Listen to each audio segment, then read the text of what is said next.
Come into our house of hope and love, of peace and justice, of wholeness and healing. We welcome the certain and the seeking, the long-timers and the newcomers, the beloved and the broken-hearted. All of you can find a home at Throop, where we go love the world from the heart of Pasadena and from the heart of our homes. Welcome to our friends joining us by live stream. Good morning. Today our minister, Reverend Tara Landers, is away, and I am so pleased to be with you this morning. My name is Lynn Sexton. I'm a member of Throop, and our worship associate is Jean Prince, who is making her way up here, along with our chalice lighter, Matthew, and thank you so much both for being with us today. We're going to have a good service this morning. I'm excited. We will be decorating the sanctuary after the service, including decorating our tree. All are welcome to join. Thanks to Robert Hawley for leading our holiday decor team.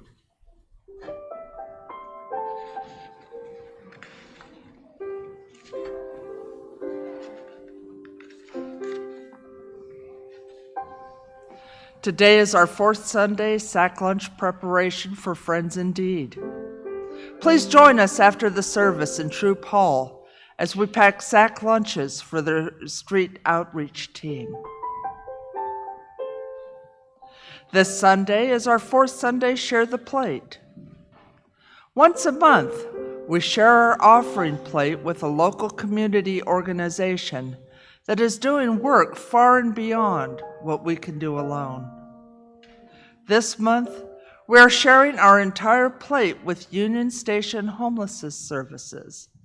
They have served the San Gabriel Valley for 50 years, and their mission is to help individuals and families end homelessness and rebuild their lives. Their approach rests on 4 pillars: outreach, interim housing, permanent housing, and community integration.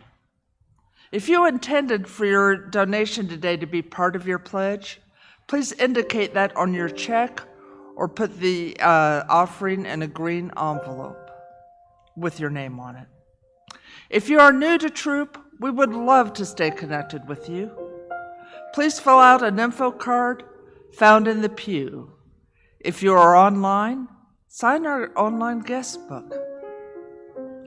Welcome, everyone. We're so glad you're here.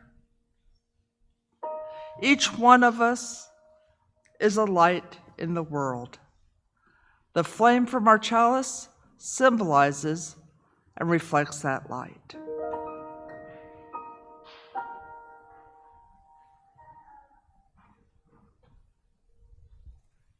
Our time together in worship is intimately connected with our daily lives.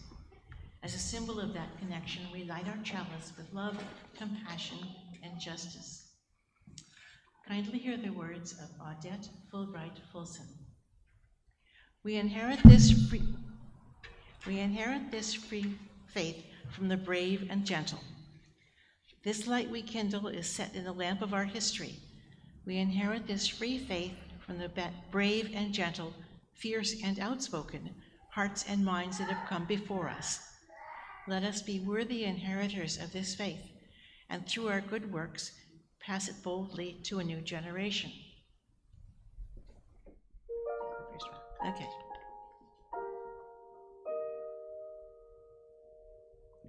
We light a second candle to honor the people and ancestors whose lands we now occupy. The land under and around Throop is the unceded land of the Gabrielino Tongva Band of Mission Indian people. May this knowledge and awareness lead us into dismantling systems of supremacy and oppressions. Okay. We light the third candle, symbolizing our watershed, the Arroyo Seco. May their waters continue to nourish life in our communities. We take a moment of silence, holding all of these in our hearts. Thank you so much. And now would you please join us in hymn 1008 in your teal hymnal? Please rise as you are comfortable in body or spirit, and we will sing.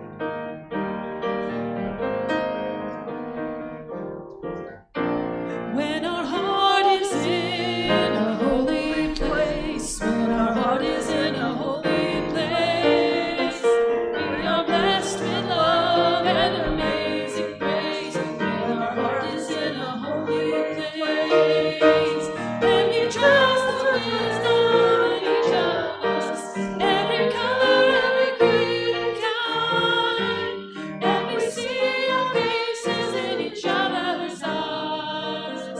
When our heart is in a holy place, when our heart is in a holy place, when our heart is in a holy place, we are blessed with love and amazing grace. When our heart is in a holy place, when we tell a story from deep inside, and we listen with a loving mind, and we hear our voices in each other's words, then our heart is in a holy place. When our heart is in a holy place, when our heart is in a holy place, we are blessed with love and amazing grace.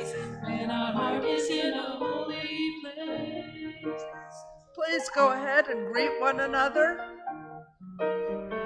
Welcome each other to Throop.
Is this okay? Okay.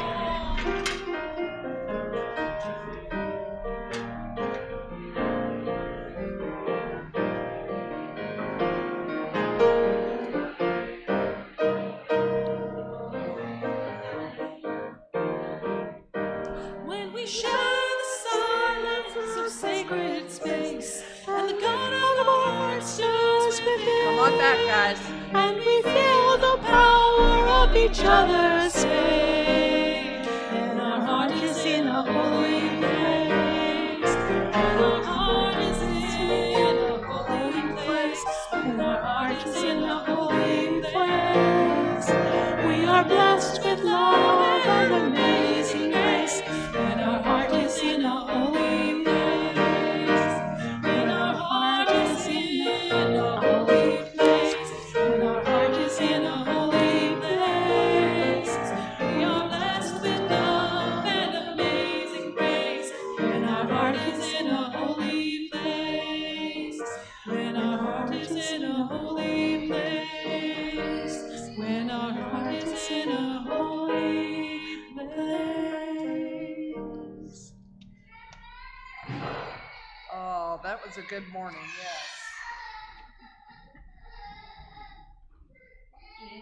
Oh, what? Oh.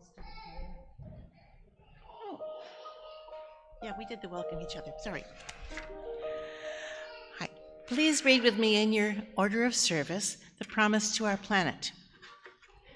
As members of the family of living beings on Earth, we are guided by the Unitarian Universalist principle of respect for the interdependent web of all existence of which we are a part. With hearts filled with love for it, eyes nurtured by its beauty, and minds ruminating on ways to protect its sacred and scarce resources, we promise to nurture the well-being of all life and of the planet itself. And now, in your gray hymnal, please, we have a responsive reading, and you can find it number 490. It's there in the back. And it's called Wild Geese. I will read the regular text, and if you please will read the italics. You do not have to be good. You do not have to walk on your knees for 100 miles through the desert. You only have to let the soft animal of your body love what it loves. Tell me about despair, yours, and I will tell you mine. Meanwhile, the world goes on. Meanwhile, the sun and the clear pebbles of the rain are moving across the landscapes, over the prairies and the deep trees, the mountains and the rivers. Meanwhile, the wild geese, high in the clean blue air, are heading home again. Wherever you are, no matter how lonely, the world offers itself to your imagination, calls to you like the wild geese, harsh and exciting, over and over, announcing your place in the family of things. My hope for each one of you is that sometime you get to sit up here and hear what this congregation sounds like when they read together. You guys are so cool.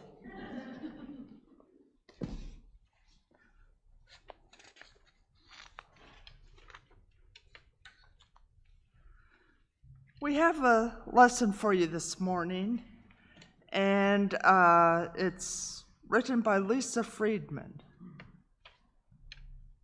And I'm going to read some of it, and Jean's going to read some of it.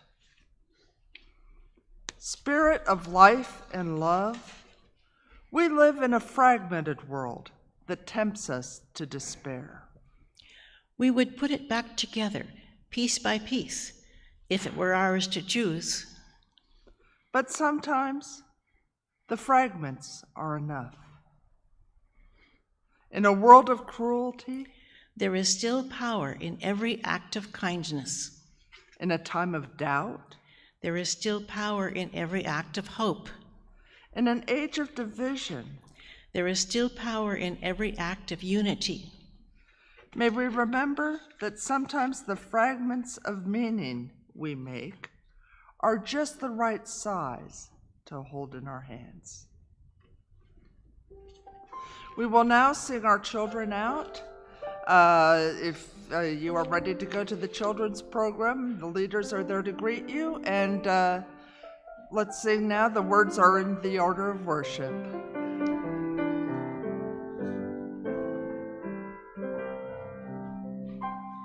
For you shall go out in joy, for you shall go out in joy, and come back in peace, and come back in peace. For you shall go out in joy, for you shall go out in joy, and come back in peace, and come back in peace.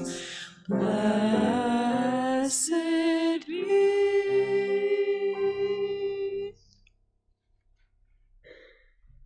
I would like to read for you now the words of Gordon B. McKinnon.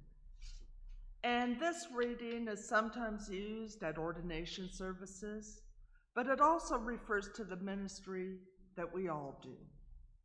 It's called Anyone's Ministry. Ministry is a quality of relationship between and among human beings that beckons forth hidden possibilities, inviting people into deeper, more constant, more reverent relationship with the world and with one another, carrying forward a long heritage of hope and liberation that has dignified and informed the human venture over many centuries, being present with, to, and for others in their terrors and torments, in their grief, misery, and pain, knowing that those feelings are our feelings too, celebrating the triumphs of the human spirit, the miracles of birth and life, the wonders of devotion and sacrifice, witnessing to life-enhancing values, speaking truth to power,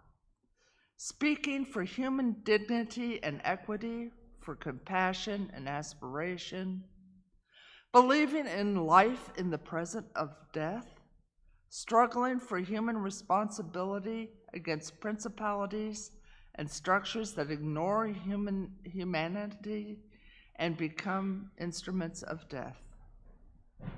It is all these and much, much more than all of them present in the wordless, the unspoken, the ineffable.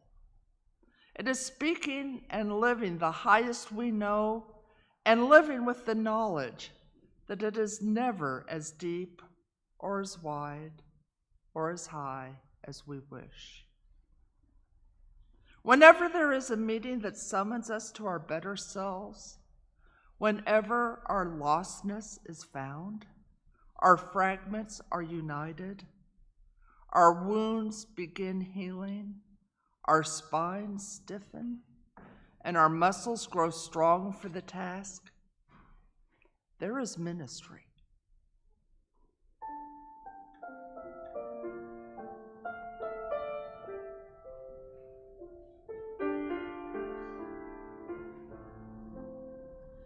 My blood doth rise in the roots of yon oak, her sap doth run in my veins, boundless my soul like the open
Thank you so much, Megan. This church is our church. We support it through our gifts of time, our gifts of talent, and our gifts of treasure. You can give online. The link is in our order of worship. If you are here in the room, you can place your donation in the offering plate. This Sunday is our fourth Sunday Share the Plate Day. We are sharing our entire plate today with the Union Station Homelessness Services. If you would like your donation to count towards your pledge, please use a green envelope and write your name on it. If you are a first-time visitor, please let the offering plate pass you by. Thank you for supporting our life together. The offering will now be gratefully received. May I suggest to you, may I suggest this is the best part of your life. May I suggest this time is blessed for you. This time is blessed and shining, almost blinding bright. Just turn your head and you'll begin to see the thousand reasons that were just beyond your sight. The reasons why I suggest to you, why I suggest this is the best part of your life. There is a world that's been addressed to you, intended only for your eyes. A secret world, a treasure chest to you, of private scenes and brilliant dreams that mesmerize. A tender lover's smile, a tiny baby's hands, the million stars that fill the turning sky at night. Oh, I suggest, yes, I suggest to you, yes, I suggest this is the best part of your life. There is a hope that's been expressed in you, the hope of 7 generations, maybe more. And this is the faith that they invest in you.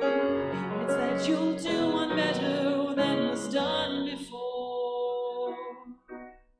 Inside you know, inside you understand, inside you know what's yours to finally set right. And I suggest, yes, I suggest to you, and I suggest this is the best part of your life. This is a song, comes from the west to you, comes from the west, comes from the slowly setting sun. This is a song with a request of you to say how very short the endless days will run. And when they're gone, and when the dark descends, oh, we'd give anything for one more hour of light. May I suggest to you, may I suggest this is the best part of your life.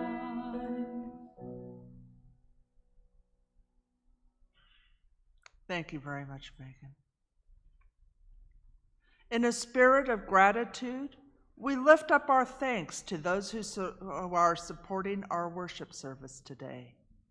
Brad, our live stream operator, Jean offering chalice lighting words, Matthew for lighting our chalice, Kate and Faith with the children's program, Harlow and Robert, our greeters and ushers, Tom, coffee and conversation host, Megan on music, and Fillory for her marvelous administrative support. As we give thanks for this offering and all the ways we support our Throop community life, please say with me the words in your order of service. For the ministries of the church in our community, we bless our offering with love and hope. And we will now go on to our centering hymn, number 151, I Wish I Knew How.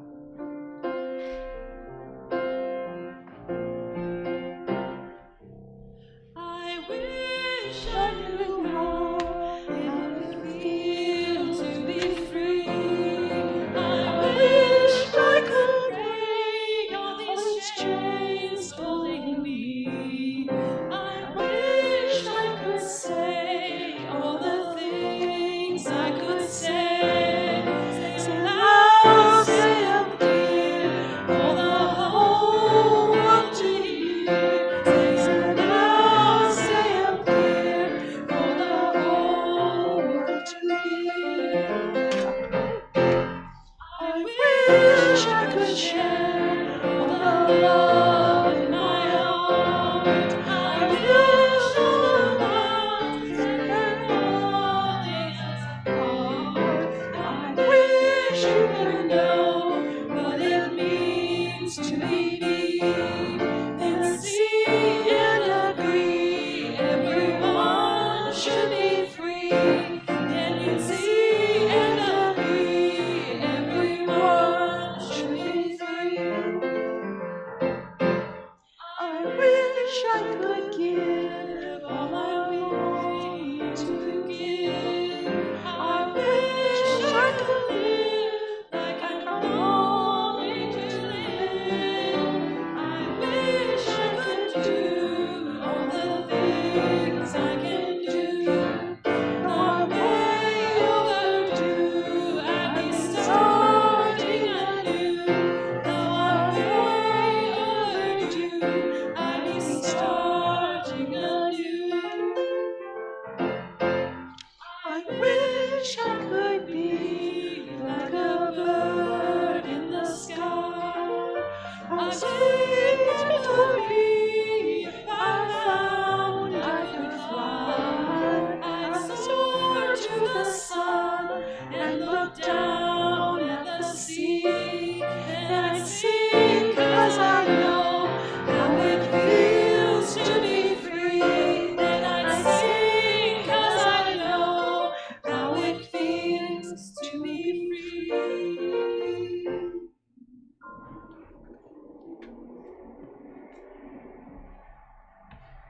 Oh, very good. Just take a nice deep breath and kind of settle yourselves in a little bit and do what makes you comfortable to be in a thoughtful spirit. I'm going to read you a prayer, and it's from the book Voices from the Margins. And I'd like you to hear the words of Marjorie Bowen Wheatley and Clyde Grubb. It's called History's Road. The road of history is long, full of both hope and disappointment. In times past, there have been wars and rumors of wars, violence and exploitation, hunger and homelessness, and destruction of this earth, your creation. We have become a global village with a glowing realization of how fragile this earth is and how interconnected we are all, each other, and to all creation. We cannot continue to live in the old way.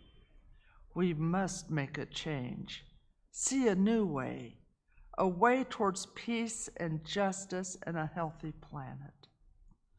Oh, great creative spirit, you have given us a vision of the good, and we yearn for a new way. But where are we to find the courage to begin this work? We know that a different tomorrow is possible, but how can we build it? We think of the prophets, women and men, who voiced unpopular opinions, who made personal sacrifices, and sometimes lost their lives for the sake of justice. We think of Isaiah, who called out to let those who are held in captivity go free, to give solace to the poor and homeless. Let us be inspired by all who work to overcome misery, poverty, and exploitation. We think of Harriet Tubman, who called out people of goodwill to join her on an underground railroad, to lift a dehumanized people from the bondage of slavery to the promise of freedom, even when it meant challenging unjust laws. Let us be inspired by those who are outlaws for freedom. We think of Gandhi, whose belief in soul force, the witness to love's truth, helped to overthrow the oppression of an empire and gave witness to the way of nonviolent action. Let us be inspired to become witnesses for peace. We think of Chief Seattle, who reminded us that we belong to the earth, not to the earth to us. Let us be inspired by all those who work for the healing of creation, of Mother Earth, and all her creatures. Who are the prophets who inspire you? They may be well known or known only to you, offering personal inspiration, courage, and hope. May they join a great cloud of witness to a new way of life, the way of peace and justice, the way of justice lived according to the way of peace, the beloved community. So may it be. Amen.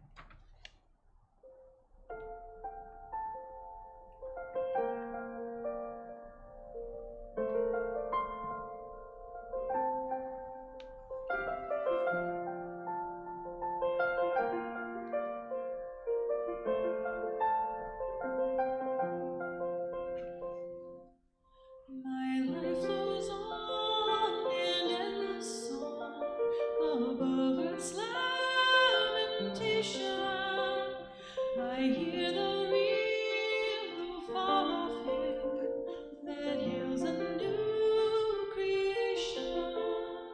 Through all the tumult and the strife, I hear the music ringing. It sounds an echo in my soul. How can I keep from singing?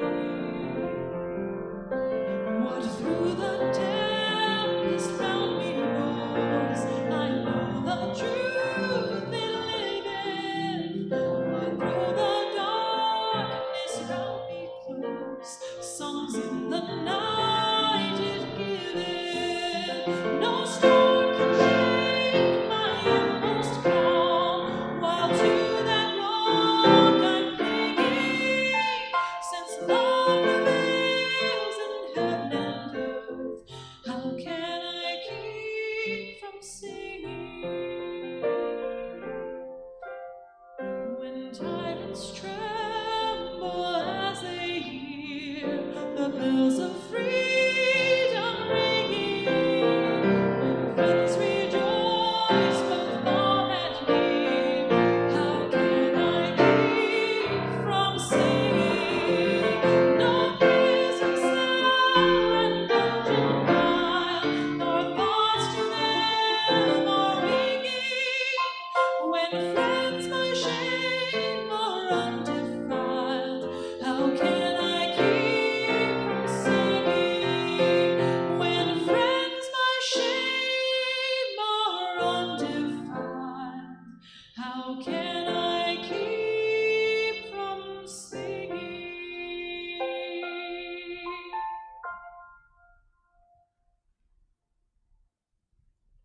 Thank you so much, Megan. Sometimes The events in our world seem simply overwhelming. This is not an experience that is new. It occurs every generation and multiple times in each generation. We have been thinking this month about the 100th anniversary of our lovely building that inspires us all. It is a testament to our faith heritage.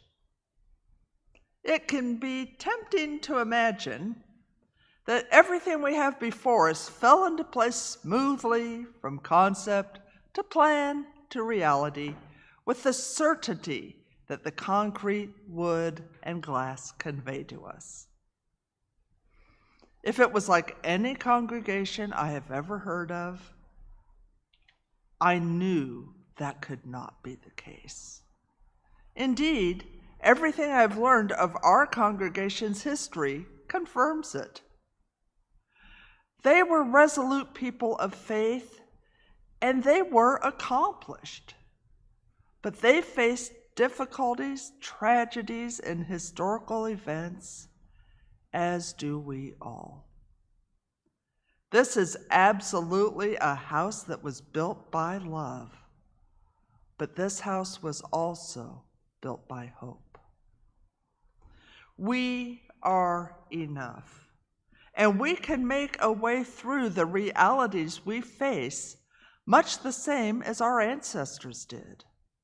We may very well find that life does not unfold just as we expect, and our realities may end up being far different than we had imagined. But with universal love supporting us, we can have hope. This hope is an important branch of our heritage, and it is also a branch of the legacy we owe to future generations. In our reading this morning, Lisa Friedman acknowledged our proclivity to wish to fix everything all at once. Sound familiar, anybody? I think we all wish for a magic wand more often than any of us cares to admit. It is so easy to look at ourselves and our lives and think that we are not enough. And if we have even a seed of that thought, the world around us is more than happy not only to nurture it, but to expand upon it in technicolor glory. We can be tempted to accept that false view as reality. Most of us know how to limit our exposure to that kind of thinking. We have learned to go shields up when over-the-top affronts occur. We understand the fine art of managing the daily drip, which can take an insidiously long-term toll. I knew that addressing these matters was good for my own well-being, but until now, I had not considered the effect that dealing successfully with this might have upon others and the future. Thomas Aquinas said, "Faith has to do with things that are not seen, and hope with things that are not at hand." Martin Luther said, "Everything that is done in the world is done by hope." Dr. Martin Luther King Jr. took it further. In 1968, nearly 2 months before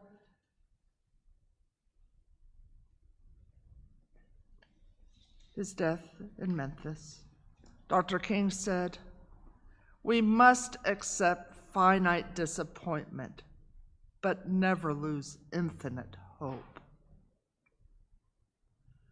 The hope Dr. King spoke of was not the vague, wistful variety, nor did he advocate blind optimism. He spoke of infinite hope. Infinite hope is much larger and has a deeper support structure underneath it. It is not focused on one particular outcome, and it permits course corrections when necessary. There is a buoyancy to infinite hope that lifts the spirit and allows us to focus our attention on solving a problem rather than wondering if the problem can be solved or fearing that it can't. In high school, I had a wonderful teacher who taught me a great lesson. I was having a miserable time with an algebra problem. And in my frustration, I would say that I just couldn't get it. She rose from her desk and stood in front of me. The best way I could put it is that she locked onto me on an emotional level, and that lady did not let go. She said, "Stop it. Stop saying that it is too hard." She had to repeat herself several times before she got through to me. Then, more gently, she explained, "The energy that you are putting into saying that you cannot do it is energy you could put to better use, focusing on solving the problem." Her wisdom finally got through to me. I calmed down and eventually solved the problem. Shifting my focus made room for hope and possibility. I didn't create hope. I made room for it. As Martha Beck puts it, hopeful thinking can get you out of your fear zone and into your appreciation zone. When I am in my appreciation zone, the atmosphere becomes warmer. I am more flexible. I can stretch, move, and accomplish things that I can only contemplate when I am in a fear zone. Hope lubricates our thinking so that ideas and solutions are more readily apparent. It allows creativity to flourish, and it helps bring solutions to fruition. Love and hope form the alchemy that allows us to take disappointment and sorrow and turn them into something better before passing them on to others. The best news is that we neither have to create or sustain infinite hope on our own.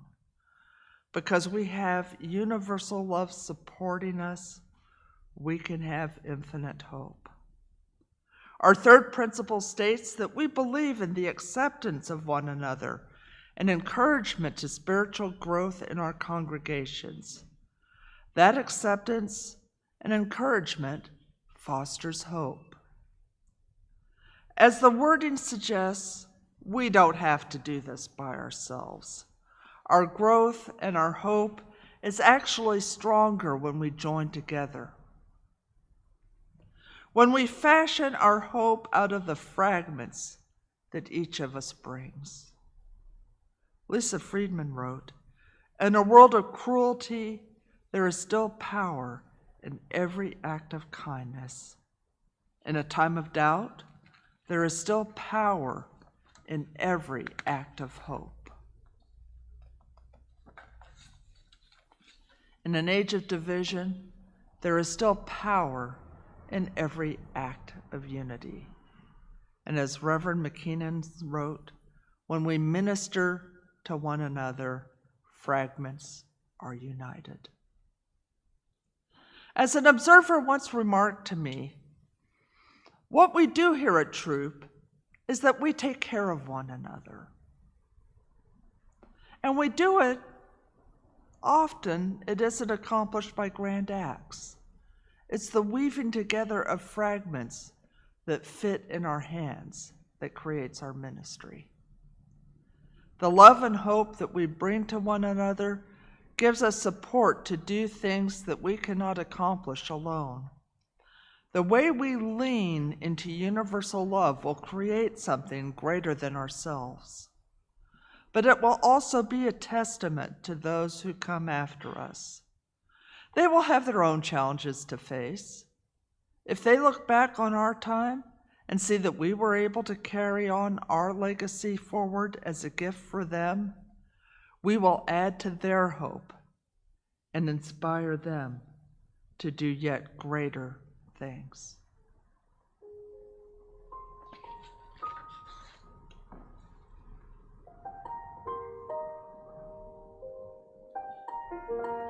Would you please stand as you are able and join us for the hymn, There is a River Flowing in My Soul.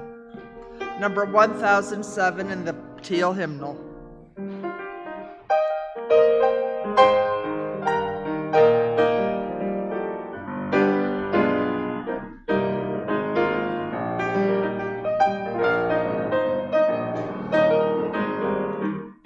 There's a river flowing in my soul.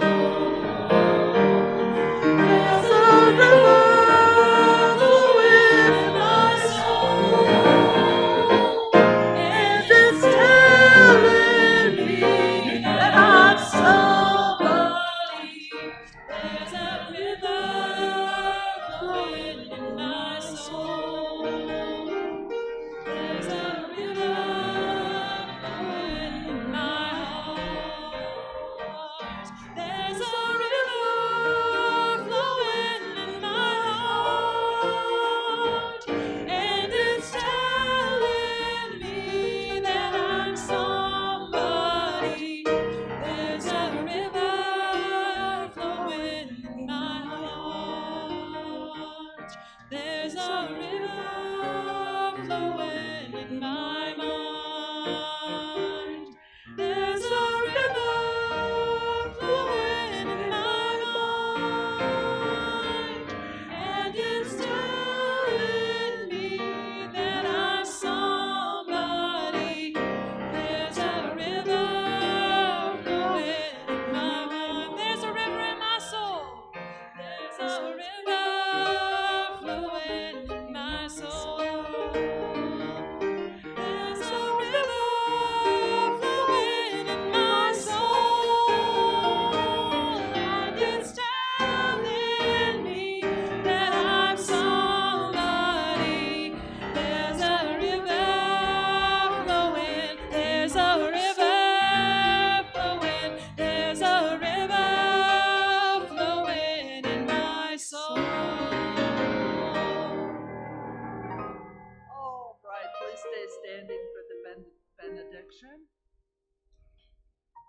Place a hand on your heart and reach out a hand to someone in the room or on the live stream. Our chalice is extinguished. We carry its light with us. Now please hear the words of Elena Westbrook. Go in hope, for the arc of the universe is long and we can bend it towards justice. Go in courage, for together we have the strength to confront injustice in our daily lives and the larger world. Go in love, because a holy and generous love is both the reason and the means by which we transform our lives. Go out and love the world, guys. You are marvelous.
No worries. Like, I was literally about to send an email and got in the chair, and she's like, yeah.